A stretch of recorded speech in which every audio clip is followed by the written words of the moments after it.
another challenging encounter I had. I'd gone up to Liverpool to take over an arts centre which had been completely run to the ground, and it had been dominated by about 12 lads in there.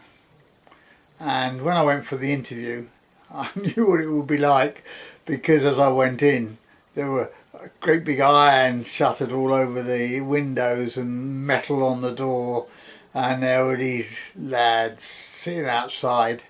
And as the committee and the interviews, UEs walked in, they lobbed bottles at us. I thought, oh God, this is really something. Anyway, we went out the interview and I was given the job, and I started in September. And of course, when I walked into the place, there were all these lads there, and as I walked past, they spat on the floor at me. And I just ignored them. I went in there and began to sort out the stuff that were left.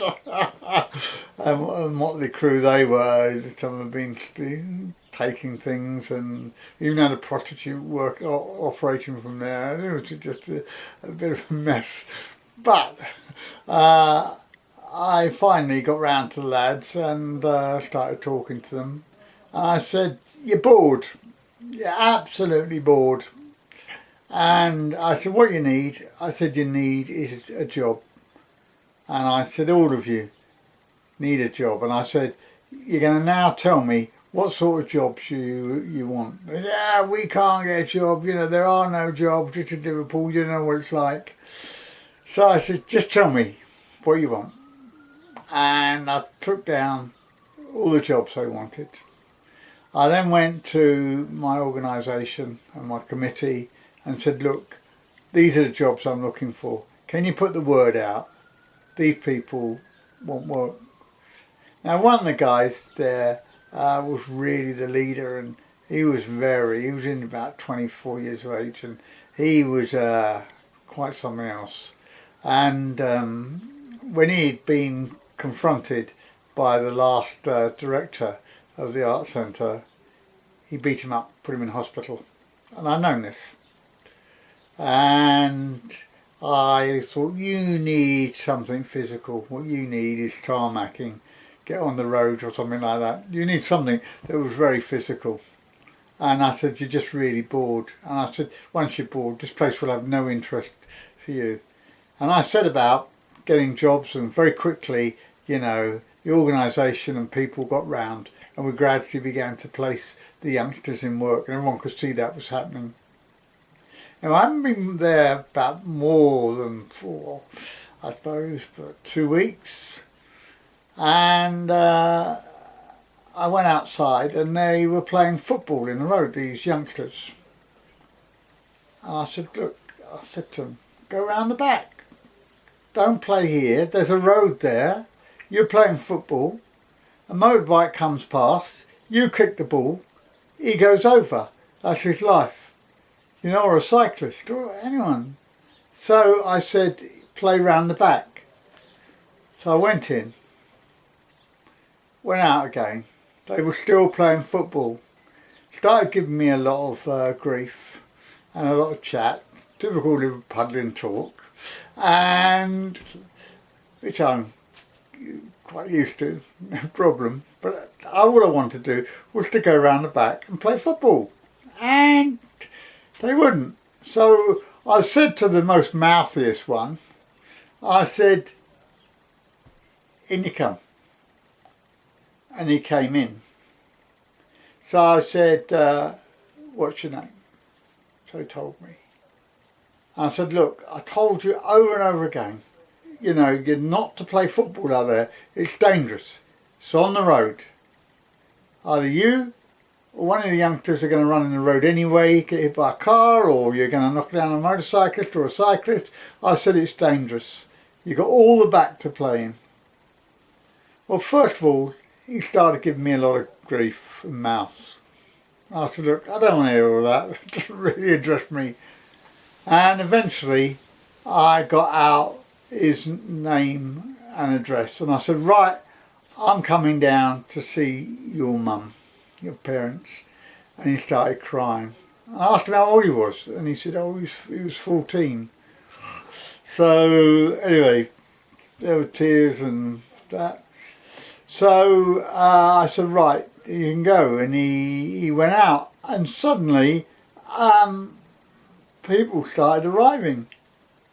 And apparently the other kids had gone round the estate, large estate, and said, you know, this new person from London was beating up her son.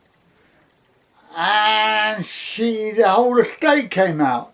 And she came out, and they were going to say she's going to tear your limbs off, tear your legs off. So by that time, you know, there was a few hundred people around, and sirens went, and the police arrived. Someone had called the police because of this huge mob there, and the police said, I think you better go inside. And I said, no, absolutely not.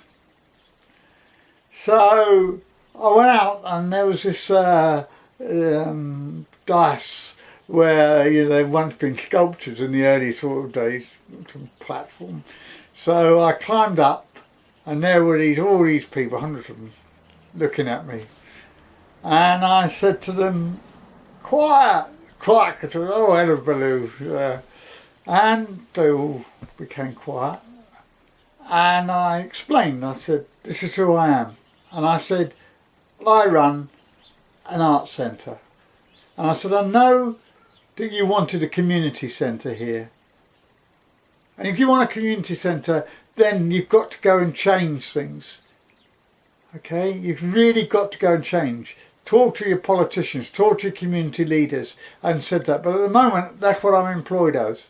And I said, now, with regarding what the situation that's happened, and I explained to them about the lads, and I said, look how dangerous it is on this road, which they had blocked by this time, so no traffic was going through. But I said, normally there's traffic going through, and I said, it's dangerous. And I said, all I did, and the lad will verify this, I said, I just called him in, I said, to get his name and address, so that I could go and see mum and dad and explain to them that it's very, very difficult. And I then said, we got lads in here. And I said, these lads have been unemployed. And I said, you know, the whole crowd of them doing nothing. And I said, as you know, I'm getting them jobs, and they're getting jobs. And I said, when they have jobs, and then we've reorganised the art centre, this place is going to be open for everybody, but it will be for the arts right across Liverpool. Everyone will be able to come here and use the place. And we will, you know, and all the local people around this are interested in music or drama, dance or painting.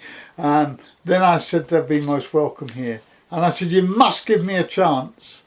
You must allow me to sort this out. And I said, you'll see great changes, because it's no longer going to be a doss house. And I said, if you do want it to be a community place, then you've got to see the right people. But I said, the people who gave the money, I said, designated it for an art centre. So after all this, I got down, and people then started just dispersing. They just melted away. And the police officer said, you okay? And I said, yeah, fine. Well, as I'd agreed that we would open till 9, we were going to open 9 to 9, 12 hours a day, I waited till 9 o'clock, and no one came round, not a soul. And I was on my own. And having got rid of most of the staff, was being totally unsuitable, and was yet ready to employ a whole lot of new staff. I then thought, ooh, if everything's going to happen, it's going to happen, because my car is parked round the back, and by now it was dark.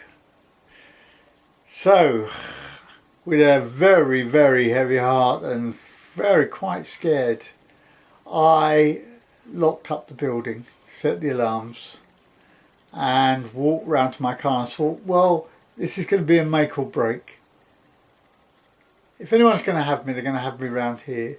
If not, then it's over. I'm safe. I walked round to the car, and to my utter relief, no one there. I got into my car, and from that day, everything changed. And we had the art centre we wanted, with 800 users a week, with 45 staff, and tremendously powerful success. Yeah, challenging.